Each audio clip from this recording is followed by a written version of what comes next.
Ok. Alors, donc, départ. Donc, bienvenue à tous et à toutes à cette édition numéro 9 de notre club du livre Soit toi et change le monde du docteur Dain Heer, donc son livre, voilà, Soit toi et change le monde. Et ce soir, je suis avec Laurence Favier et Mina Goll, facilitatrice Soit toi, Being You. Et nous sommes toutes les trois facilitatrices et nous sommes toutes les trois à Rome, en fait, à 3 endroits différents de Rome, mais nous sommes toutes les trois à Rome où nous venons de participer à la classe de facilitateurs certifiés. Et demain commence la formation, la formation annuelle, la réunion annuelle et la formation annuelle de tous les facilitateurs, facilitatrices de la Soit toi change le monde. Donc demain, nous retrouverons Dain Heer. Et voilà, donc on est très très contente de partager un petit peu tout ça avec vous. Et voilà, donc bonsoir Laurence, bonsoir Mina. Bonsoir tout le monde. Bonsoir. Chouette de vous voir, ça a bien marché. On a réussi quand même à dépasser tous ces différents, comment dire, le son est pas bon, Virginie. Vous coupez. Vous ne l'entendez pas bien? Son pas top. Non, c'est coupé, beaucoup. Ok, comment ça devient mieux que ça?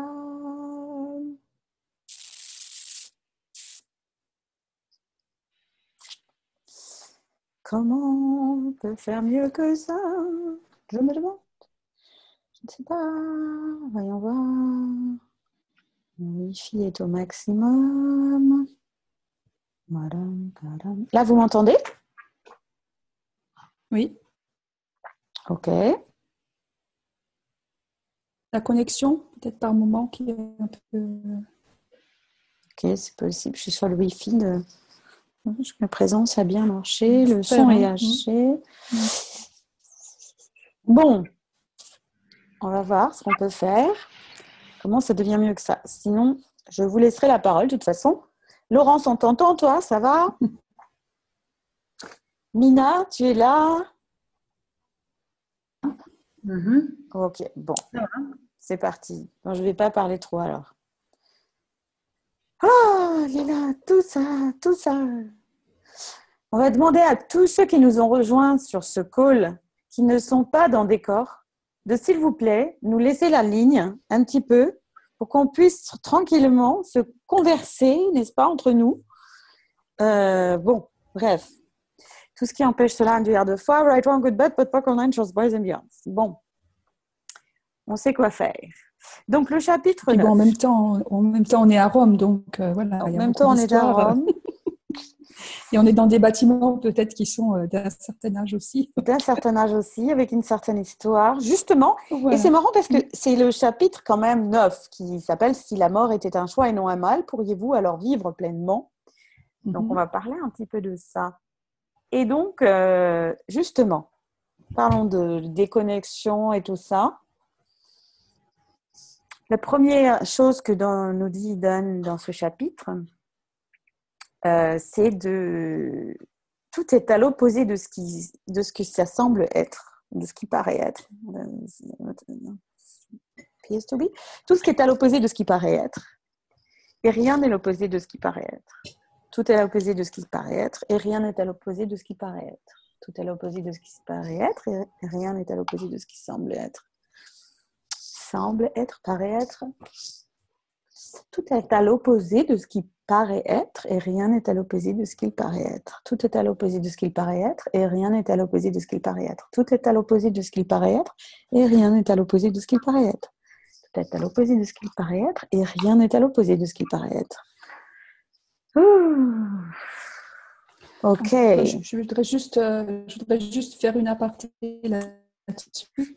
C'est que dans le livre, c'est marqué semble être, et qu'au niveau traduction, donc la question avait été posée à Gary Douglas, c'est bien paraît être. Il faut interpréter au lieu de se être dans cette qui s'appelle la parole, qu'on peut utiliser quand on part un petit peu dans des scénarios, quand on échafaude des plans sur ce que les autres font ou pensent, et quand on commence à tourner en rond. Et donc de dire cette phrase plusieurs fois, ça va permettre de faire tomber la pression qu'on peut se mettre soi-même. Et donc, c'est bien l'opposé de ce que cela paraît être, et rien n'est l'opposé de ce que cela paraît être. Voilà, donc, peut-être que ça sera dans une édition prochaine. Et dans les différents manuels d'accès de différentes classes où cette phrase est citée, c'est en train d'être corrigé. Donc voilà, juste, je referme ma parenthèse. Ouais, exactement. Voilà, c'est la phrase exactement qu'on peut utiliser dans certains cas, justement maintenant pour changer l'énergie des choses. Et l'une des choses qu'il veut nous inviter à faire dans ce chapitre, justement, c'est de nous faire changer un peu la perspective qu'on peut avoir, qui est celle de cette réalité, et qui est que la mort, c'est quelque chose de mal, qu'il faut absolument échapper à ça, que c'est quelque chose qu'on voudrait ne pas avoir à faire avec dans notre vie. Et il nous invite à prendre un autre point de vue par rapport à ça. Alors, je lis un petit peu, déjà, pour nous mettre dans le bain. Je ne vais pas tout lire, mais je vais lire un tout petit peu. OK ? Et après, on va voir ce qui remonte comme énergie et ce qui est là pour vous, s'il y a des questions. Puis, il y a peut-être des choses que Laurence et Mina auront envie de dire.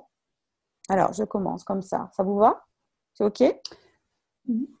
Ouais ? Et tu voulais dire quelque chose déjà, Mina Laurence ? n'est plus sur le call. Juste que Mina n'est plus sur le call, je ne la vois plus. OK.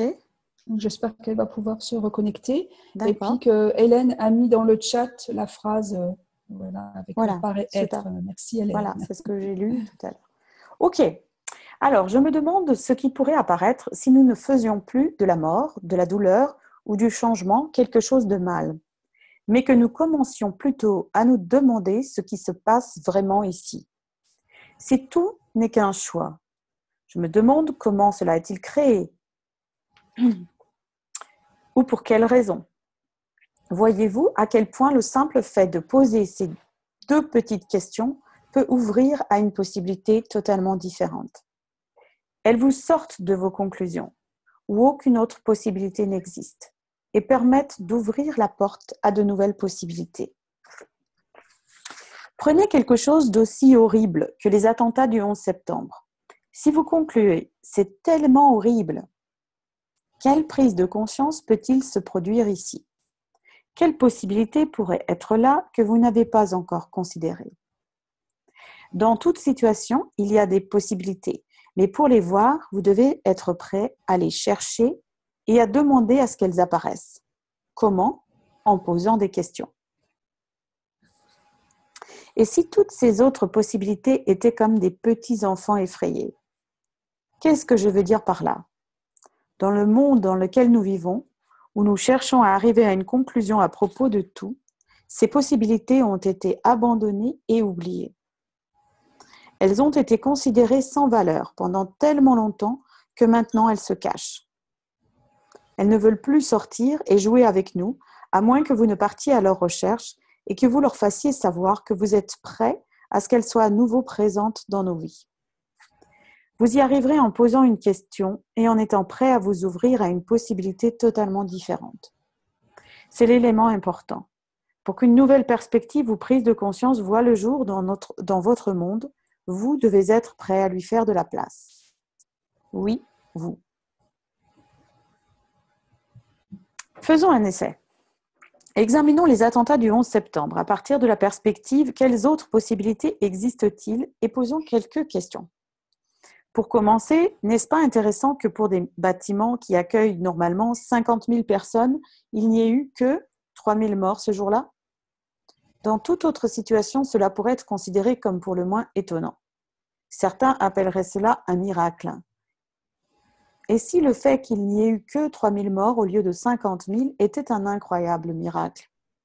Et si chacune de ces personnes avait fait de son mieux pour nous donner un cadeau fabuleux, un avertissement incroyable dans le processus. C'est évident, cette prise de position.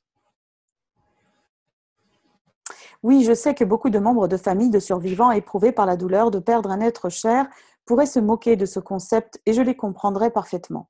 Ce que j'essaye de présenter ici, c'est une explication différente qui pourrait nous donner à tous, y compris aux membres disparus de ces familles, un plus grand niveau de paix et de conscience. Laissez-moi continuer un peu plus loin mon explication. Que faudrait-il pour que vous réalisiez qu'il y a des choix que vous faites en tant qu'être qui vont bien au-delà de la compréhension cognitive? Et si chaque choix que vous faisiez ne nécessitait pas une compréhension ou une prise de conscience cognitive, auriez-vous plus de choix à votre disposition? Et reconnaîtriez-vous que vous choisissez, même quand vous ne le percevez pas de façon cognitive? Et s'il y avait quelque chose que ces personnes, dans les bâtiments et les avions, savaient qui allait bien au-delà de cette réalité? Et si elles étaient véritablement des êtres infinis, ce qui veut dire que leur prise de conscience est étendue bien au-delà de notre réalité, bien au-delà des prises de conscience et des choix limités. Et si à un certain niveau, elles savaient qu'elles pouvaient apporter leur contribution pour changer le monde. Et si ce qu'elles avaient choisi pour y arriver était de permettre à leur corps de mourir ce jour-là pour réveiller d'autres personnes. Ce jour-là, le monde a changé. On peut discuter du fait qu'il y ait changé pour le pire. C'est peut-être vrai. Ou le monde serait-il dans un état bien pire si les attentats du 11 septembre n'avaient pas eu lieu? Et si c'était un appel à se réveiller, un avertissement forçant les gens à prendre conscience que le changement est nécessaire? Et si cela faisait partie d'une demande pour plus de conscience? Et si chaque personne qui avait choisi de laisser son corps mourir ce jour-là avait contribué à cette prise de conscience pour le monde? Ma question est, est-ce que ça vous fait vous sentir plus léger?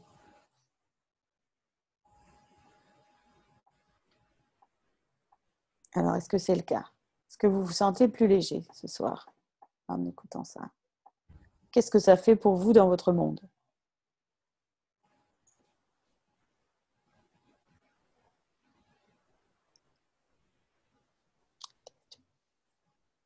Je commence. Bonsoir, c'est Nora. Oui? Au fait, c'est une question que je me suis toujours posée, le fait qu'il y a eu uniquement, entre guillemets, 3 morts. Et c'est effectivement la question que je me suis posée de à quoi ça a pu servir.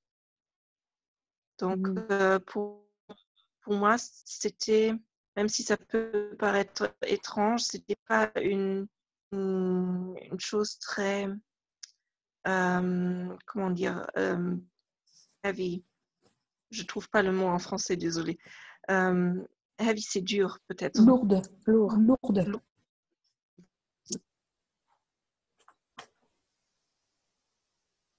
Et c'est ce qui remonte, c'est pas lourd, c'est plutôt donnant de...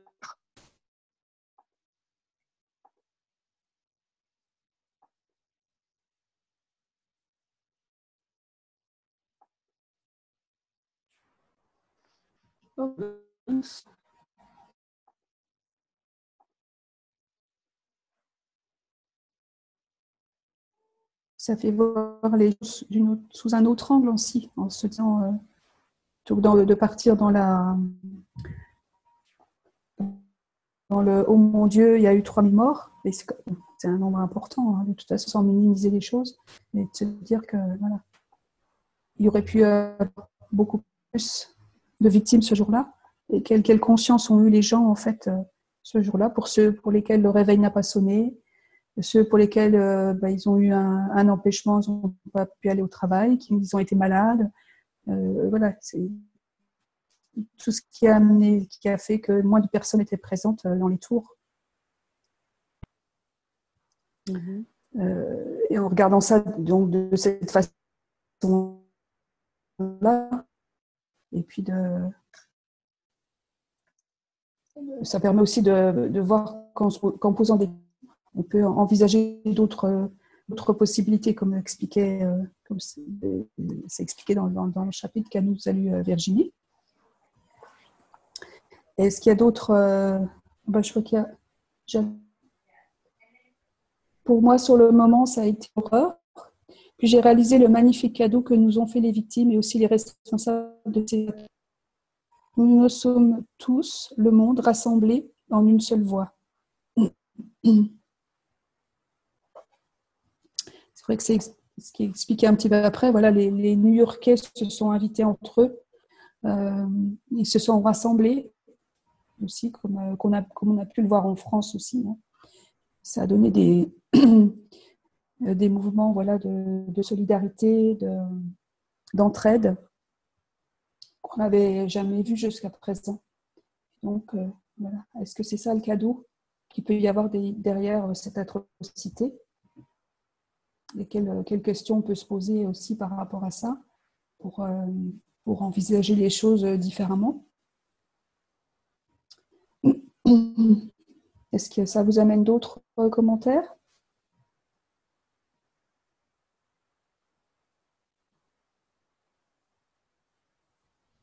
Donc, tout ce que ça amène en vous, tout ce que ça peut faire remonter comme pensée, sentiments, émotions par rapport aux difficultés éprouvées pendant ces moments-là. Voulez-vous bien détruire et décréer tout ça en totalité? Tangon, Good and Bad, Pokémon Pod Online, Shorts, Boys and Beyonds.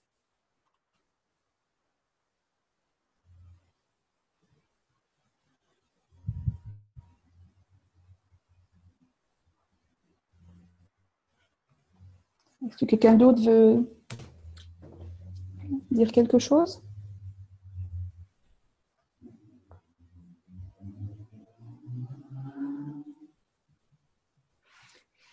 Non? Ouais, moi je suis assez OK avec ce que tu dis, Laurence, quoi. Et si c'était un choix, moi je suis assez OK avec le choix de la mort, quoi.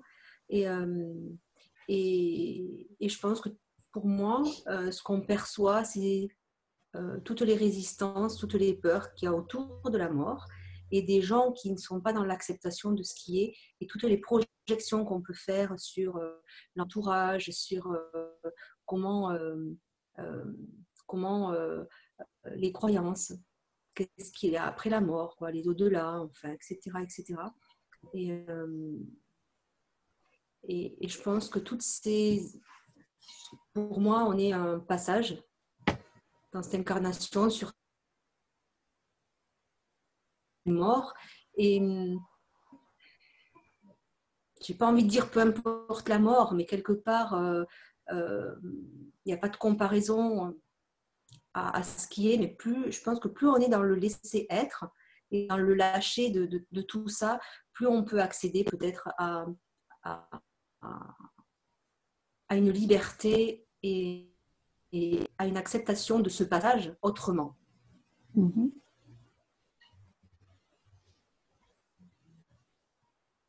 Oui, et puis quand on regarde un petit peu Access Consciousness, donc je pense que tout le monde connaît plus ou moins dans ce Zoom, le fait d'être un être infini avec un corps, ça permet aussi de voir que c'est le corps en fait qui va mourir, mais l'être infini en fait lui il va rester, voilà. Va pouvoir choisir ce qu'il va faire après, prendre un autre corps ou pas, et c'est cette possibilité là qui permet aussi d'alléger la situation, d'alléger les choses autour de la mort, et de se dire finalement est-ce que c'est juste une étape, est-ce que c'est le début d'autre chose. Ça peut être une vie incarnée parmi tant d'autres. Exactement. Et du coup, ça permet aussi d'alléger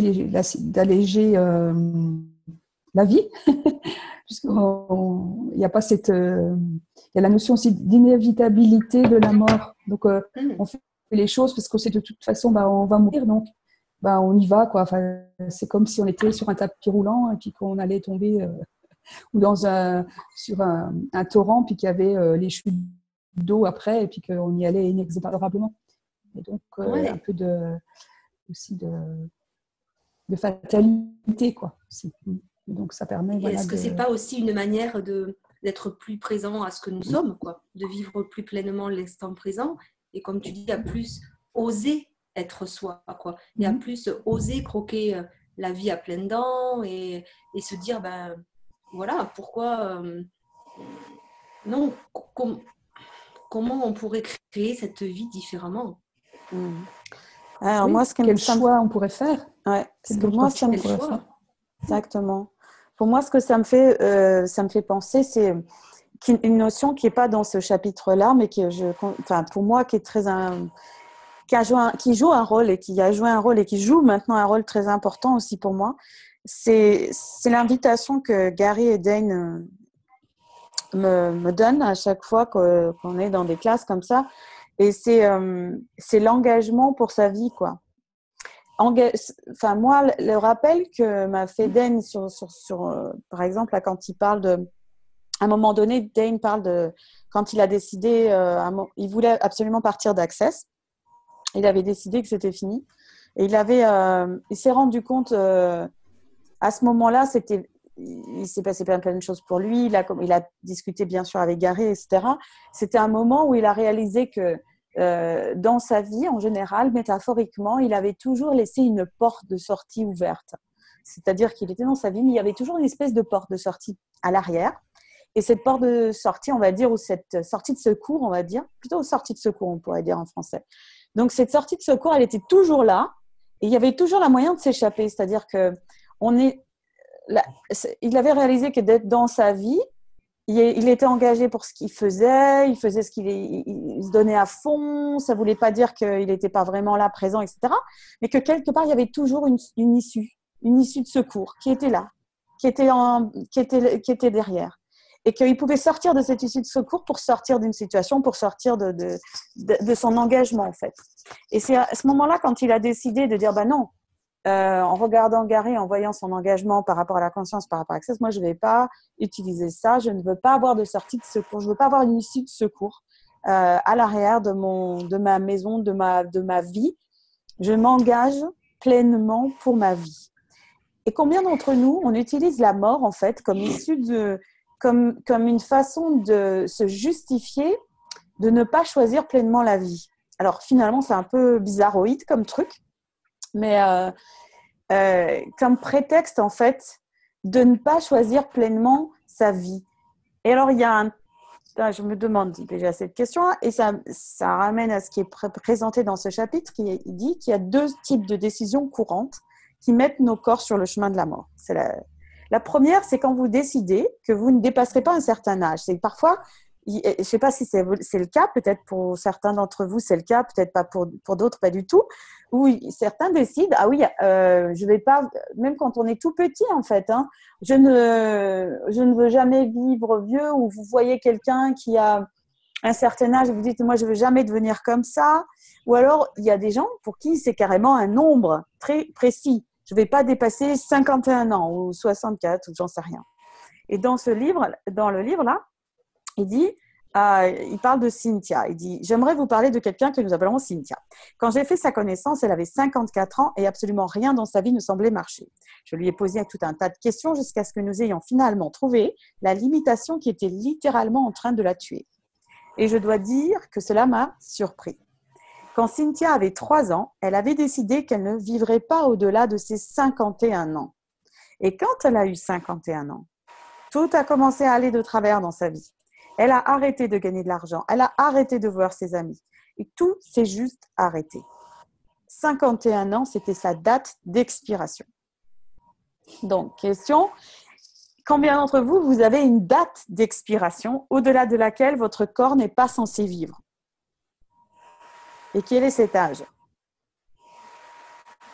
Si c'est le cas. C'est rigolo ce que tu dis, Virginie, parce que moi, j'avais une date d'inspiration. Quand j'étais petite, je rêvais d'avoir 40 ans. Et depuis que j'ai faim. Et à partir du moment où j'ai eu 40 ans, je me suis sentie vraiment réellement en vie, quoi. Ouais, c'est ça. Merci. Donc, c'est cool. Donc, tout cela a de l'air de foi. Donc, toutes les fois où on a créé des dates d'expiration pour nous, dans notre vie, pour nos corps, ou plutôt que des dates d'inspiration, voilà. Est-ce qu'on veut bien détruire et décréer tout cela ? J'imagine que vous dites oui. Right, wrong, good, bad, pot, poc, all nine, shorts, boys and beyonds. Donc, tout ce qui nous empêche de fermer aussi les issues de secours, qui font qu'on ne s'engage pas pleinement pour notre vie.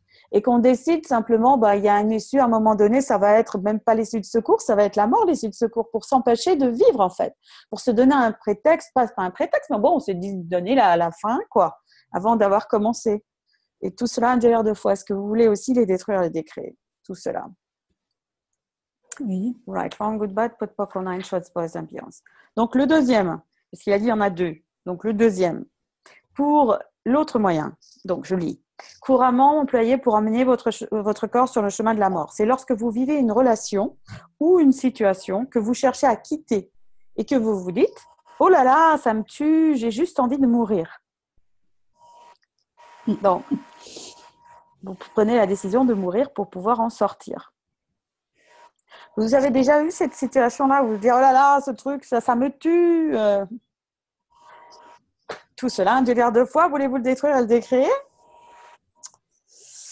Right, one good bad, pot, poco, nine, shots, boys and beyonds. Alors, ça, c'est un truc assez controversé quand même.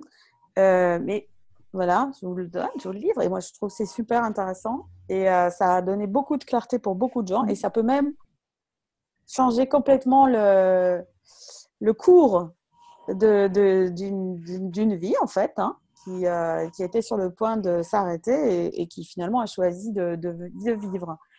Et c'est quand Gary dit de poser cette question-là, de quoi es-tu en train de mourir pour y échapper? À quoi essayes-tu d'échapper en mourant, quoi? Donc, à quoi essayes-tu d'échapper par la mort que tu choisis? Pour les gens qui sont malades, par exemple. Voilà, des gens qui sont malades, des maladies. Voilà. Alors, c'est pas évident et c'est sûr qu'il y a la sortie, quoi. Ouais, exactement. Donc, c'est sûr qu'il y a un certain tact quand même et une certaine attention à avoir sur l'utilisation de cette phrase, dans quel cadre, dans quel contexte. Il y a toujours la question à se poser. Est-ce que ça va être une contribution pour la personne de poser cette question? Donc, avant d'utiliser un outil, essayer de voir voilà, ce qui est vrai, quoi, et ce qui est juste, qui vous semble juste. Mais c'est une question qui peut être posée, ou qu'on peut poser la question tout haut ou pas forcément tout haut. Et donne l'exemple. Gary travaillait avec une femme de 70 ans à laquelle on avait diagnostiqué un cancer. Il lui a demandé « De quoi êtes-vous en train de mourir afin d'y échapper ?» Elle a répondu « Ma relation. » Mais tout de suite, Gary lui a demandé « Avez-vous considéré la possibilité de divorcer ?» Elle a répondu « Oh non, je ne pourrai jamais faire subir ça à mes enfants. » Il lui a demandé « Mais quel âge il a, le plus jeune de tes enfants ?» Elle a répondu 54 ans. Peu importe à quel point Gary a essayé, elle refusait totalement de changer son point de vue. Il lui a rendu son argent et lui a dit qu'elle ne pouvait pas l'aider. Elle est morte d'un cancer du sein. La plupart des personnes pensent, si je me cache, peut-être que je ne mourrai pas. Non, en fait, si vous choisissez de vivre, alors vous ne mourrez pas. Je sais, comme bien d'autres choses, c'est bizarre. Ok. Donc, choisir de vivre, c'est ce que tu disais aussi, Sophie, hein, c'est ce que tu évoquais, le fait de choisir de vivre.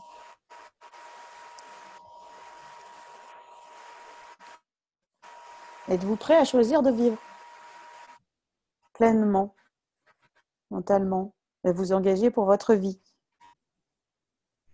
Est-ce que vous m'entendez? Ma connexion? Oui. Oui, vous m'entendez toujours. Ok. Donc, est-ce que vous êtes prêt à vous engager pour votre vie? Yes. Tout ce qui empêche cela, un délire de foi. Right, wrong, good, bad, pot, poc, online, shorts, boys and beyonds. Et quoi que ça prenne, quoi qu'il faille faire, voilà, de faire tout ce qu'il faut pour atteindre les buts que vous vous êtes fixés, vos objectifs, vos cibles, enfin, quel qu'il soit le nom qu'on leur donne, mais voilà, votre engagement de faire vraiment tout ce qu'il faut et quoi que ça prenne pour y arriver. Et tout ce qui empêche cela, il faut un dieu. Allez-vous le détruire et décrire en totalité? Oui. Right and wrong, good and bad, poke and pod, all nine, shorts, boys and beyonds.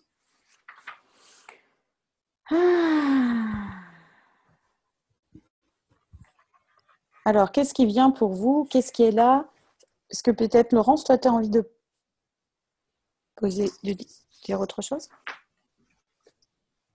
Je n'ai pas entendu, pardon.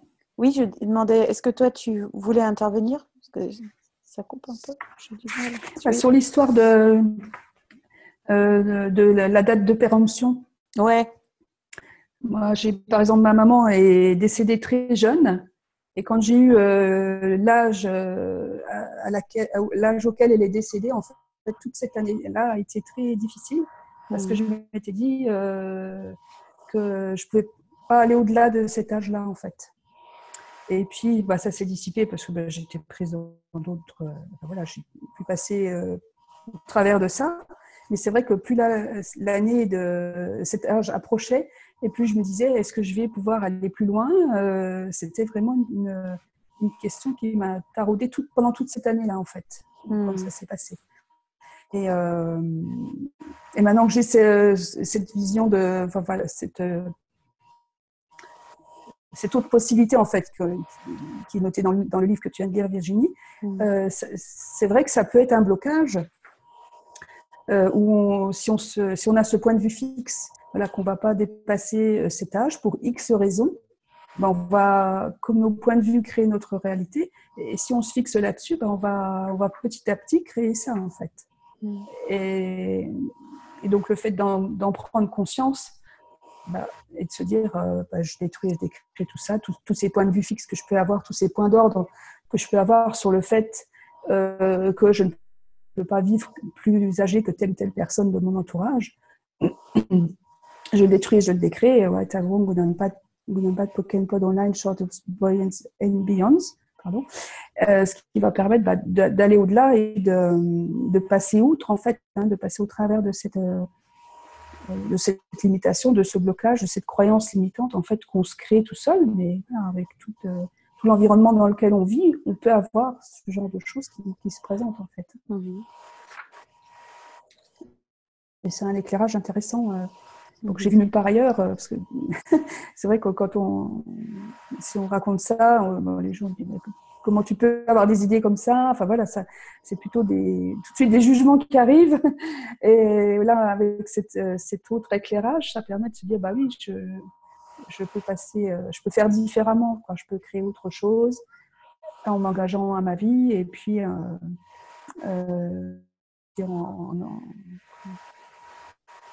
en donnant moins d'importance à cet événement-là, plutôt que de lui donner, d'en faire quelque chose comme un mur qu'on ne peut pas traverser, en fait.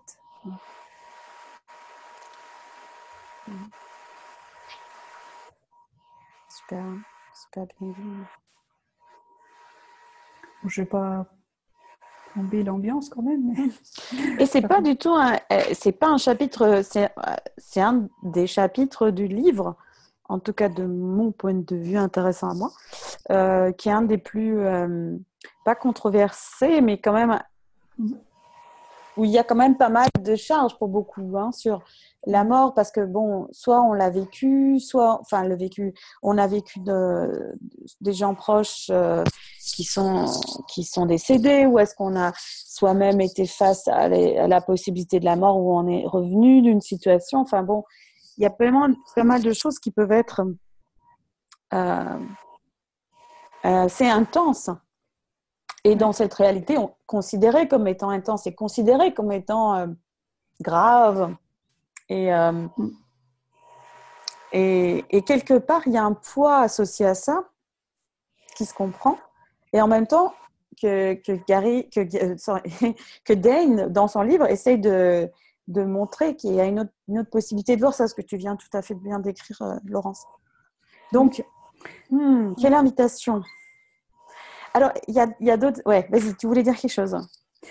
Oui, juste avant ce chapitre-là, il y avait comme une introduction au chapitre où Dan expliquait qu'au moment de refaire une nouvelle édition du livre en suédois, l'éditeur, en fait, l'avait contacté pour qu'il réécrive ce chapitre-là, justement parce que de la façon dont il présentait les événements du 11 septembre, et l'angle de la façon duquel il les regardait, en disant il y a eu moins de morts qu'il y aurait pu y avoir. Enfin, il expliquait ça d'une manière vraiment inhabituelle par rapport à tout ce qu'on avait pu voir dans la presse, etc. Donc l'éditeur avait demandé à Dane de réécrire ce chapitre-là sur la mort et la présentation qu'il en faisait, parce que ça allait choquer les gens, parce que c'était pas du tout des choses qu'on avait l'habitude de lire. et que voilà, il fallait revoir, enfin bref. Et donc Dane s'est interrogé un moment pour savoir s'il allait respecter ce que l'éditeur lui demandait ou pas. Et finalement, il a décidé de ne pas réécrire le chapitre, de le laisser tel qu'il était. Et c'est ce qu'il explique deux pages avant, en disant c'était se trahir aussi, de dire je réécris pour que la presse, pour que les milieux habitués qui connaissent bien, qui sont bien pensants, etc., puissent ne pas être choqués. Voilà. Donc il a quand même maintenu le cap. Et puis le livre est quand même paru. L'éditeur a accepté qu'il n'y ait pas de modification. Et puis le livre a connu le succès, enfin il va connaître le succès conséquent. Donc c'est aussi avoir conscience qu'on présente les choses d'une façon différente, inhabituelle par rapport à ce qu'on entend d'habitude, et comme on a cette conscience, de garder le cap, puisqu'on s'est engagé, malgré les pressions extérieures, de pouvoir maintenir ses idées, et puis sans forcément les défendre, parce qu'après on part dans d'autres blocages, mais simplement garder son cap avec la conscience qu'on a, l'être que l'on est, etc. Donc c'est aussi un témoignage de Dane par rapport à ça, par rapport à cette façon de parler de la mort, qui pouvait choquer, mais il a maintenu son cap quand même. Ouais. Voilà, c'était juste ça que je voulais ajouter. Tout à fait. Et aussi que la partie qui était un peu controversée, c'est sa façon de raconter comment il a clarifié, déblayé les charges qui étaient associées à son vécu de l'abus qu'il a vécu quand il était enfant. C'est la deuxième partie de ce chapitre-là. En fait. Ça avait été aussi un truc très, très controversé. Voilà. Donc, je me demande, est-ce qu'il y en a est-ce qu'il y a des questions là parmi ceux qui sont présents avec nous ce soir? Des questions, si vous avez déjà lu ce chapitre ou pas, est-ce que vous voulez qu'on parle de certaines choses? Est-ce qu'il y a des choses qui vous ont choqué justement? Est-ce qu'il y a au contraire une prise de conscience qui est venue pour vous par rapport à ce chapitre? Il y a Nora qui explique qu'elle aime bien l'idée de prendre la mort en tant que conseiller. Pour chaque décision, je me demande quelle sensation va me donner la décision que je dois prendre au moment de ma mort. Et Nora, comment ça fonctionne pour toi, ça? En fait,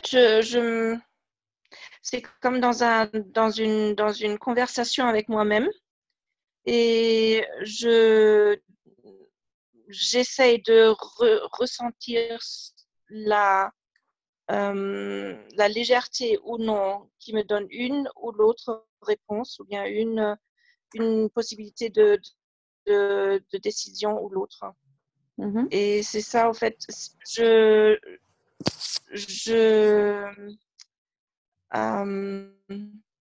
je négocie avec moi-même par rapport à la sensation positive ou non que ça va me donner à ce moment précis. Alors, est-ce que c'est une sensation ou finalement c'est une prise de conscience, quoi? Quand tu poses la question, parce que, tu vois? C'est certainement dans la direction de prise de conscience, mais jusqu'à présent, je n'étais pas consciente que ça va être une conscience à ce moment-là. En posant la question et en étant à l'écoute de, comme tu dis, cette sensation de légèreté ou d'expansion ou alors la sensation de lourdeur, tu te permets d'utiliser cet outil-là qu'on utilise bien, qui est un des outils de base d'Access, la légèreté ou ce qui est léger ou ce qui est lourd. Que j'utilisais déjà auparavant sans le savoir. C'est génial. Comment ça devient mieux que ça? Et il y a une autre question, ça me fait penser à une autre question j'entends souvent dire Dan et Gary, on l'a entendu là plusieurs fois là, pendant la classe de facilitateur. Et ça revient un petit peu à ça. C'est quand tu es face à une décision à prendre dans ta vie, quelle qu'elle soit, tu peux poser cette question-là. est-ce que c'est en train de détériorer ma vie ou est-ce que c'est en train de créer ma vie? Is it decaying your life or is it creating your life? Est-ce que cela va détériorer ma vie ou est-ce que ça va créer ma vie? Et utilise cet outil comme manière aussi de pouvoir orienter tes choix, orienter tes actions, tes prises de décisions, etc. Et en demandant à son corps la sensation que ça procure, en fait, en demandant est-ce que ça va améliorer ma vie ou pas, de ressentir ce que ça fait pour pouvoir faciliter les choix, en fait. Et c'est chouette que Nora t'ait partagé ça. Aussi, c'est vrai qu'on se rend compte que, en fait, on a toute cette sagesse en nous, en fait, ce savoir, et que c'est se le rappeler, en fait, comme tu l'as bien décrit, Nora. C'est se le rappeler, en fait, et se renforcer en nous cette idée que, waouh, mais oui, en fait, je le savais déjà, ou je l'utilisais déjà d'une autre manière, mais c'est vrai que, ah ouais, c'est bien ça, c'est bien d'avoir ça. C'est bien d'avoir des questions comme ça, des outils qui permettent de fonctionner à partir de plus de conscience, qui permettent d'ouvrir plus d'espace pour soi. Voilà. C'est le but de tout ça. De créer plus d'espace et de donner plus de possibilités pour chacun de choisir ce qui fonctionne vraiment pour nous. Et de faciliter aussi de cette manière. Cool. Comment ça devient mieux que ça?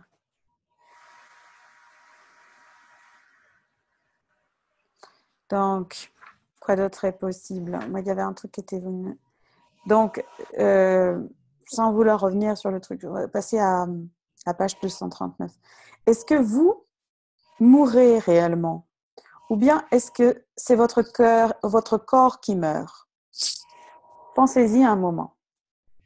Êtes-vous un être infini ou juste un corps? Ou êtes-vous un être infini qui a créé, avec l'intelligence universelle, Dieu, la conscience, ou peu importe comment vous voulez l'appeler, votre beau petit corps? Et si c'est le cas, est-il possible que vous ne mouriez pas?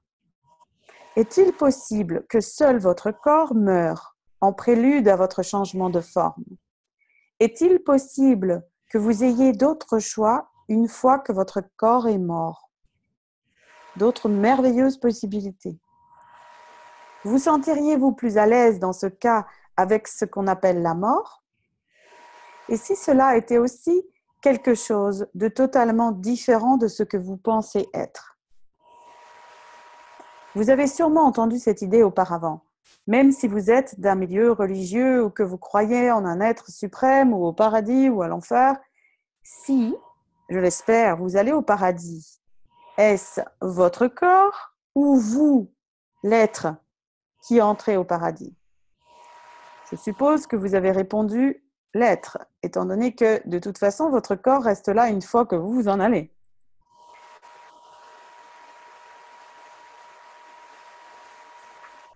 Bon, je vais lire la fin. Laissez-moi vous donner un exemple. La femme d'un pasteur a participé à une classe de mon ami et fondateur d'Access, Gary Douglas. En se référant à un enfant qui était mort récemment, alors qu'il n'avait que 3 jours, elle a dit à Gary, « Vous savez, je ne croyais pas en ces choses sur les vies passées, mais j'imagine que vous avez raison. Nous devons vivre après la mort. Dieu ne créerait pas une âme qui ne dure que 3 jours. Je me demande ce qui m'attend. » Et chers lecteurs, si vous n'avez plus peur de mourir, parce que vous, l'être, ne mourrez pas, je me demande, qu'est-ce qui vous attend ensuite? Ici et maintenant, dans ce corps, sur Terre, qu'est-ce qui vous attend?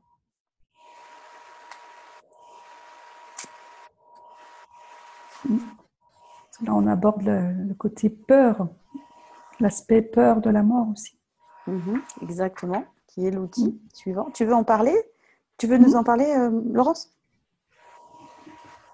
Oui, donc c'est la question de la peur de la mort, enfin de la peur en général, de peur de quelque chose. de se dire que la peur est toujours un mensonge, selon la philosophie d'Access, et qui permet aussi comme toujours, d'aborder une situation d'une manière complètement différente de celle à laquelle on a l'habitude d'aborder les choses, et qui permet de prendre du recul et puis de relativiser les choses. Enfin, moi, c'est comme ça que je vois les outils d'Access, en fait, qui amènent toujours plus de légèreté et puis plus de « Ah oui, tiens, j'avais pas vu ça comme ça ».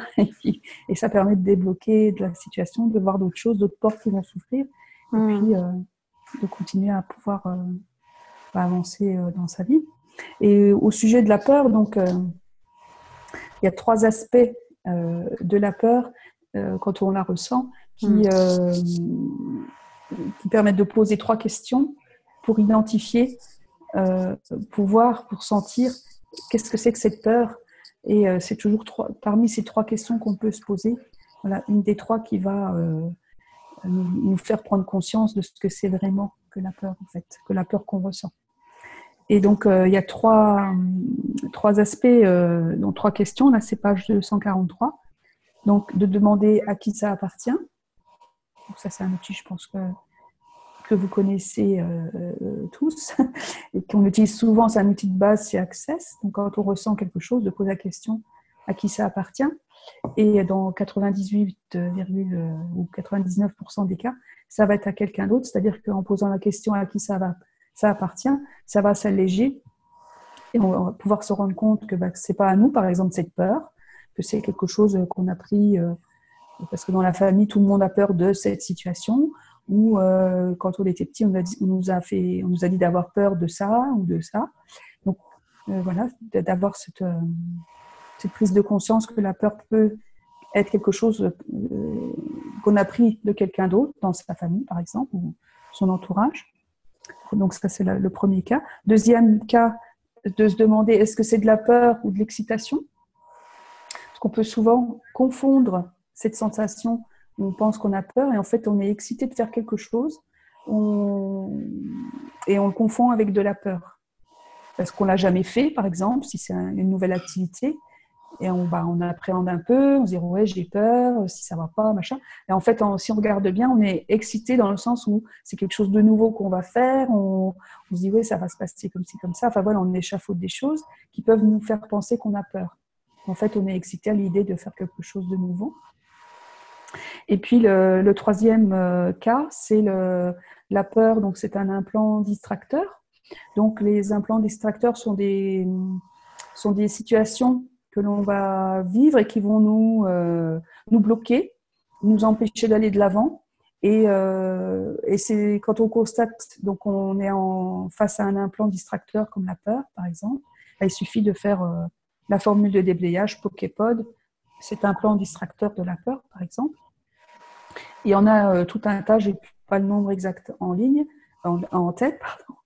Ça va être donc la peur, le doute, le blâme, le regret, la furie, la rage, et puis tout un tas d'autres choses qui font que quand on les détecte, il suffit de dire Poképod, c'est un plan distracteur pour pouvoir alléger toute la pression, toute la charge qu'il peut y avoir là-dessus, pour pouvoir avancer. Et donc par rapport à la peur, il y a toujours donc ces 3 questions à se poser et de se dire est-ce que c'est un des 3, et dans tous les cas c'est toujours un des 3 et ça permet de s'en libérer en fait et puis de continuer. Et donc par rapport à la mort, par rapport à la peur de la mort, on peut se poser aussi la question de savoir parmi les 3 possibilités laquelle on aura identifiée pour pouvoir alléger tout ça en fait, par rapport à toute la charge qu'il y a autour de la mort et de ce que ça amène, etc.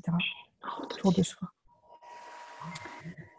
Et donc tout ce que ça amène en vous, de peur, ou parmi les 3 choses que j'ai citées, donc à qui ça appartient, si c'est de la peur ou de l'excitation, et puis le fait que ce soit un implant distracteur. Voulez-vous bien détruire et décrire tout ça en totalité, fois un Dieu liard. Right and wrong, good and bad, Poképod online, shorts, boys and beyonds. Je vois qu'il y a des commentaires. Donc, c'est notre corps physique qui disparaît, effectivement, nous dit Arlette. Marie-Céline aussi qui témoigne par rapport à des décès qu'elle a vécu récemment. Et donc avec les outils d'Access, donc ça permet de vivre ces situations avec plus de légèreté.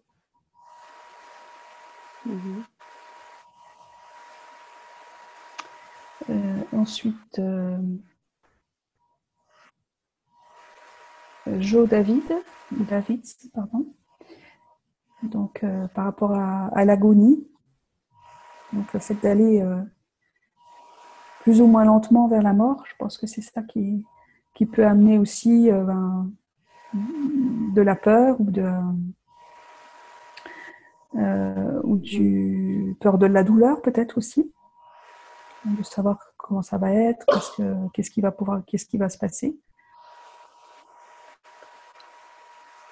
Oui, le fait aussi d'être touché par le décès de personnes proches autour de soi.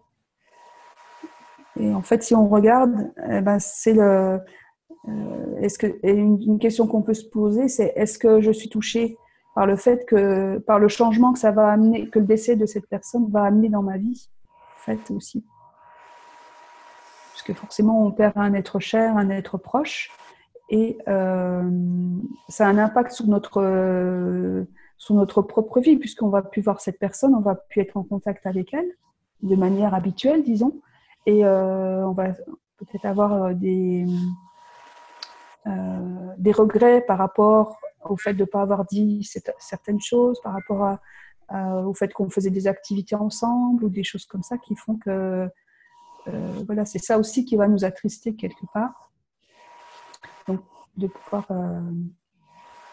alléger aussi la situation par rapport à ça en se posant des questions, en regardant bien voilà, qu'est-ce qui amène cette tristesse et cette mélancolie, et en posant des questions, à pouvoir aussi amener à toujours pareil, à voir les choses sous un autre angle, à relativiser les choses, même si bien sûr il y a un passage de deuil, etc., qui peut alourdir. Enfin voilà, il y a là tout l'environnement aussi, toute la famille autour de nous, etc., qui rendent les choses pesantes.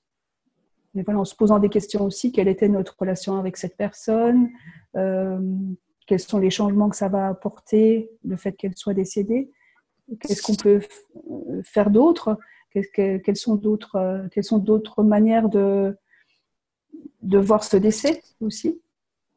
Donc, toujours en posant des questions pour amener d'autres sensations, d'autres perceptions par rapport à ce décès, pour voilà, rendre ça sinon plus léger et au moins lourd, quoi, aussi.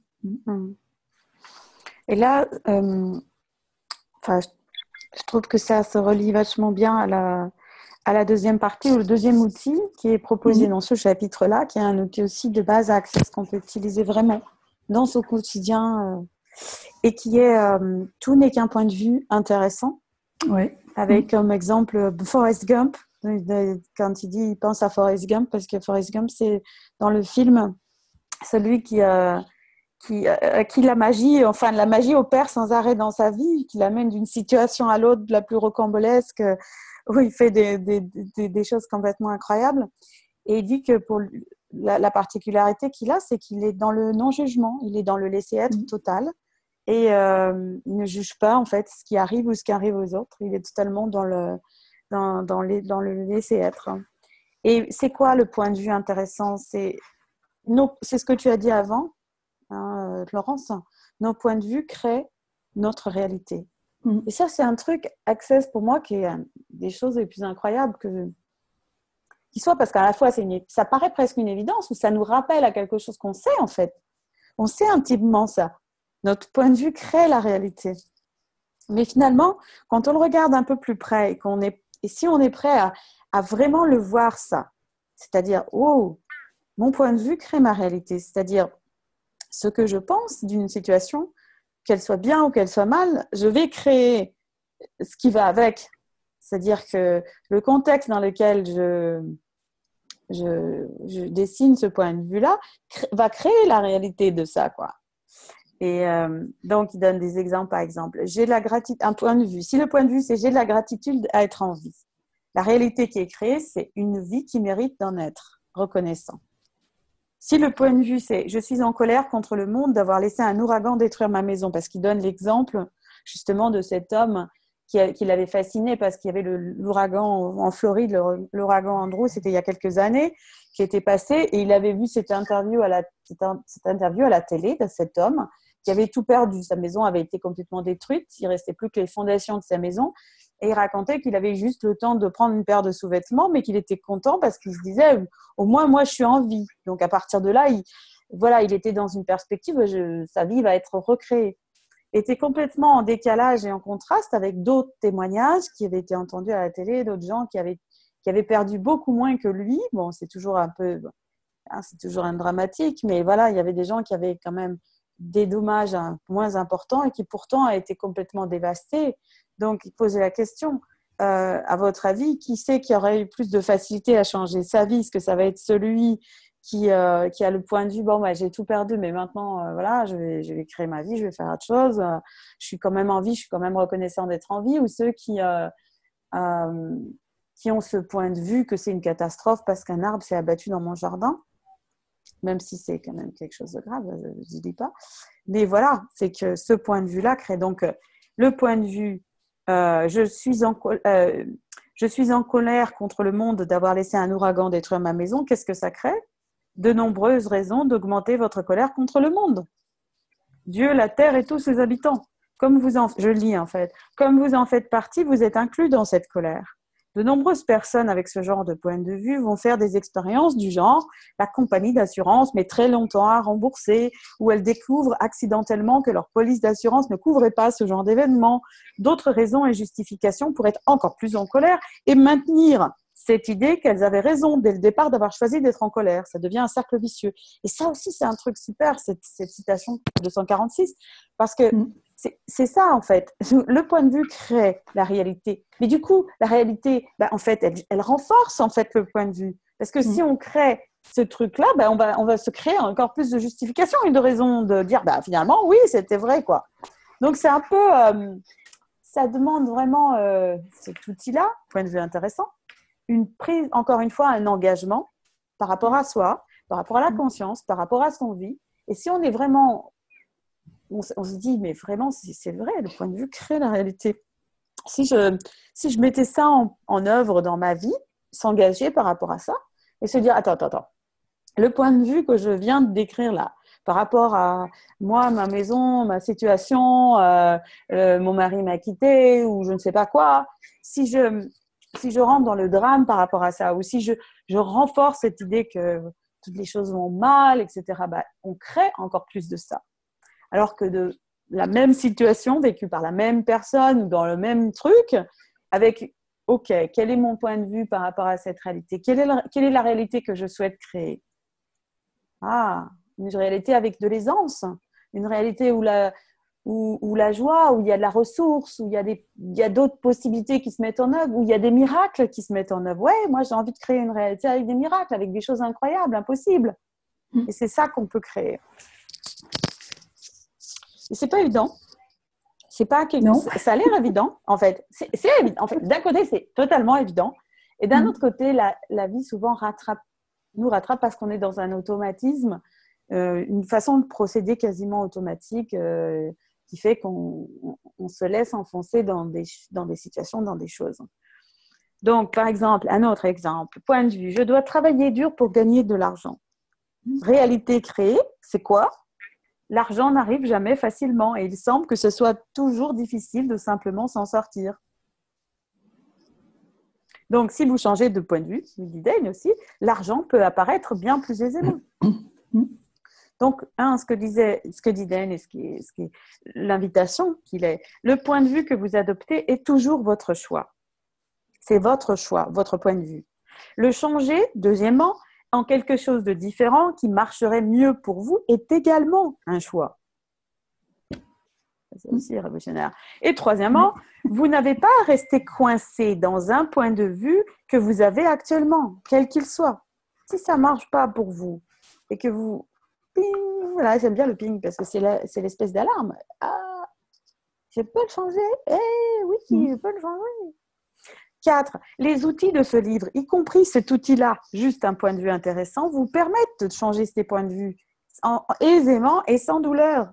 Et quand ces points de vue changent, un espace de nouvelles possibilités est disponible pour vous. Plutôt que de se dire, oui, j'ai ce point de vue-là, de tourner en rond, puis à la fin de dire, tu vois, je te l'avais dit que ça allait être comme ça, parce qu'à force de créer ce point de vue, d'entraîner les choses, elles se produisent. Et là, on se trompe encore plus et de dire, tu vois, je te l'avais dit que ça allait être comme ça, parce que là, on est vraiment dedans et on s'enfonce, quoi. Exactement. Donc, l'idée, c'est d'en prendre conscience et puis de dire stop. Donc, je vais créer quelque chose de différent. Exactement. Quand vous changez votre point de vue, votre réalité change également. Voilà. Donc, c'est la manière de changer n'importe quelle situation. Donc, je ne sais pas, après, il rentre dans des exemples et j'essaye de voir ce que je peux partager qui soit. Donc, comment utiliser cet outil? Page 249. Vous devez d'abord commencer par choisir de fonctionner à partir d'un point de vue intéressant, comme Forrest Gump, même si vous pensez ne pas savoir comment. Donc, d'abord, choisir. C'est la première chose toujours. Puis, pour chaque point de vue que vous avez, qu'il soit positif ou négatif, c'est peu importe, vous pouvez toujours vous dire à vous-même, c'est un point de vue intéressant que j'ai ce point de vue, ou point de vue intéressant que j'ai ce point de vue. C'est très intéressant, ce point de vue. C'est un point de vue, quoi. C'est intéressant, c'est un point de vue. C'est juste un point de vue. Donc, attendez un moment, regardez comment le point de vue change et dites-vous à nouveau en vous-même, c'est un point de vue intéressant que j'ai ce point de vue. Attendez encore un moment et dites-vous encore, point de vue intéressant que j'ai ce point de vue. Et si vous voulez que ça soit plus drôle, comme c'est souvent le cas pour moi, vous le dites avec votre plus belle voix à la Forrest Gump. Ça, moi, je ne sais pas comment le faire. Je ne me rappelle plus comment il parle, Forrest Gump. Vous vous rappelez, tu sais faire Forrest Gump, Laurence? Cours, Forrest, cours. Et continuez à courir et à courir. Oui, il parlait un peu comme ça, enfin, assez un ton monocorde. Ouais. Mais bon, autrement, c'est tout. Ça me fait penser à d'autres choses que je vais vous dire à propos de nouveaux films. On va tout à l'heure. Ensuite, regardez comment vous ressentez ce point de vue. Si c'est vraiment léger, alors c'est bon, vous en avez terminé avec. Si c'est plus léger, mais que vous avez encore un point de vue, essayez de le dire un certain nombre de fois en faisant une pause à chaque fois. Après avoir pratiqué cela un certain temps, la plupart des gens trouvent qu'il est plus facile de transformer leur point de vue qu'ils ne l'avaient pensé. Alors, pourquoi on fait ça? Parce qu'on change les choses énergétiquement, comme avec toutes les autres les outils qu'on a présentés, les questions qu'on pose, c'est pour ouvrir des espaces. C'est pas pour chercher une réponse, c'est pas pour faire quelque chose de linéaire, c'est pas ça pour avoir tel résultat, c'est vraiment pour ouvrir un espace. Donc, on pose la question, on laisse l'énergie se modifier. Et même si on a besoin de le faire plusieurs fois, on le fait plusieurs fois. Voilà. Donc, point de vue intéressant. Jusqu'à ce que vous n'ayez plus de point de vue et que ça soit vraiment des points de vue intéressants. Donc, il dit, si vous ne faites rien d'autre que cet exercice-là, pendant 6 mois, pour chaque point de vue que vous avez, votre vie entière va changer. Littéralement. Mais il y a encore plein d'autres choses qui ne seront pas présées, n'est-ce pas? Ok. Eh bien, on est déjà sur l'heure.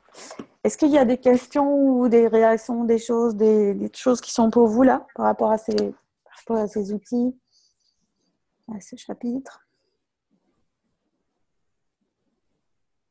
Jo qui dit « Je sentais que je devais me connecter ce soir, je vais pouvoir accompagner mon papa en créant quelque chose de différent. » C'est cool. Merci pour ce témoignage. Si tu as fait déjà des classes Access, tu sais qu'il y a des processus qui peuvent être super chouettes aussi, qu'on peut faire. Donc, on ne va pas parler maintenant, mais que si tu souhaites, on peut en parler à un autre moment, ou si tu as déjà fait Fondation, tu sais, il y a des processus qui permettent encore au niveau de l'accompagnement du corps vers la transition, de rendre les choses plus faciles, plus légères. Alors, quoi d'autre? Même chose. Jean-François qui nous dit « Pour moi, la mort est plus difficile pour ceux qui restent. » Voilà, par rapport voilà, à ce aux relations qu'on avait en fait. Voilà, ce qui reste, ça fait un vide, comme je disais tout à l'heure. Et là, encore une fois, c'est vrai que ce point de vue-là, il est assez répandu quand même. Hein. C'est effectivement ce qu'on entend très souvent dans cette réalité-là. Alors, la question que tu peux te poser, tu n'es pas obligé. Tu peux le garder, ce point de vue, et c'est OK aussi, parce qu'on n'a pas le point de vue, nous, qu'il faut changer de point de vue. Ton point de vue, c'est ton point de vue, et c'est cool. Si ce point de vue fonctionne pour toi et qu'il te convient, garde-le, ne le change pas. C'est seulement dans le cas où tu as envie, tu te dis, est-ce que c'est léger pour moi? Tu peux te poser la question comme ça. Est-ce que c'est léger pour moi de dire ça? Et juste de le regarder, quoi. De vraiment le regarder, sans point de vue. C'est difficile de ne pas avoir de point de vue si on cherche de changer de point de vue. Mais bon, tu peux essayer. Voir est-ce que c'est léger ou c'est lourd pour moi? Bon, ben, si c'est léger et expansif, c'est cool. Ça te correspond, c'est une vérité pour toi. Et si tu vois que c'est lourd, tu dis, ah, intéressant. Et tu peux justement utiliser cet outil, un point de vue intéressant que ce point de vue. Et le dire plusieurs fois, puis voir ce qui se passe. Point de vue intéressant. Que j'ai ce point de vue. Et qu'est-ce que crée ce point de vue-là pour moi, dans ma vie? Est-ce que ça crée plus de légèreté? Est-ce que ça crée de l'ouverture? Est-ce que ça crée l'expansion? Est-ce que ça crée d'autres possibilités? Ou est-ce qu'au contraire, ça les contracte? Voilà. C'est une possibilité de se poser les questions. Toujours la possibilité de se poser les questions. Et puis surtout, ce qui est super important, super important pour tout ce qu'on fait et tous les outils qu'on présente et toutes les choses qu'on raconte là, c'est ne vous donnez jamais tort. Ne vous donnez jamais tort. Si vous avez l'impression de dire « Ah, je ne sais pas si je le fais bien, mais j'ai ce point de vue, mais finalement c'est un mauvais point de vue, je devrais avoir un bon point de vue. » Pas du tout. Ne vous donnez jamais tort de rien du tout. Mais ne laissez personne, ni nous, ni personne, vous dire que vous avez tort. C'est juste un point de vue. Et si ce point de vue ne fonctionne plus, vous avez la possibilité de le changer, c'est tout. Il n'y a pas de besoin de se dire qu'on l'a fait mal jusqu'avant, ou vous étiez bien, on s'en fout. Pas besoin d'avoir tort, pas besoin de se donner tort, pas besoin de se juger d'avoir fait ou de n'avoir pas fait quelque chose. Simplement se dire, bon, ok, j'ai choisi ça jusqu'à présent, ça ne fonctionne pas vraiment bien pour moi. Quels autres choix possibles? Bon, quel autre point de vue est-ce que je peux avoir? Ce point de vue-là crée quoi dans ma vie? Est-ce que c'est un point de vue qui détruit ma vie, qui détériore ma vie, ou c'est un point de vue qui crée ma vie? C'est un point de vue qui expanse. Ok. On unbox celui-là, et puis quoi d'autre est possible? Simplement, c'est toujours se rappeler que c'est juste un choix et qu'il n'y a pas besoin de se donner tort ou de se juger de ce qu'on a fait jusqu'à présent pour choisir autre chose, quoi. On peut choisir autre chose. Donc là, le téléphone essaie de sonner en même temps. Ok, Virginie, toc. Oh, Virginie, tac. On va y arriver. Mon téléphone ne veut pas se raccrocher. Il aime sonner, même quand on le met. Point de vue intéressant. Mon téléphone, il a ce point de vue qui fait absolument qu'il sonne pendant que je souhaite dans un Zoom. Tout à l'heure, je l'ai mis pour pouvoir vous parler sur le Zoom, justement. Donc, je ne l'ai pas éteint. Donc, voilà, maintenant, je vais l'éteindre. Donc, point de vue intéressant. Donc, quoi d'autre est possible, mes amis, ce soir, pour vous?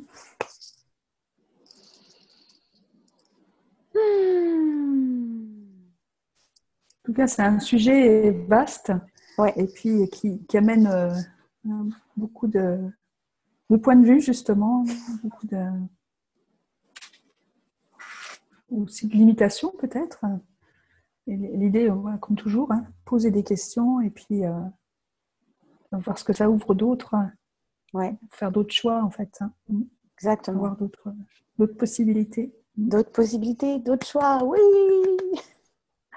Ok. Eh bien, donc, on va vous dire à tous et à toutes, merci d'avoir été là. Merci d'avoir pris le temps. Désolée encore pour ce début un petit peu chaotique. En tout cas, ça a été super de vous avoir. Merci de votre présence, merci de vos questions, merci de vos interventions, merci de votre énergie, même si on ne vous a pas entendu, on sait que vous êtes là. Et merci à ceux qui nous rejoindront plus tard, qui nous regarderont plus tard. Merci à Laurence Favier qui a été là ce soir avec nous et à Mina qu'on n'a pas retrouvée et qu'on va essayer de retrouver. Oui. Hein. On va essayer de la retrouver, Mina. On va la voir demain. On va la voir demain. En tout cas, la semaine prochaine, on vous retrouve dans une semaine exactement à la même heure, au même endroit, pour le chapitre 10. Ouais. Chapitre 10. Je ne connais pas par cœur. Êtes-vous prêt à être indéfini et magique? Ah, l'être infini et magique. Ouais. Allez, bonsoir à tous. Bonne soirée, à bientôt, Bonsoir. merci.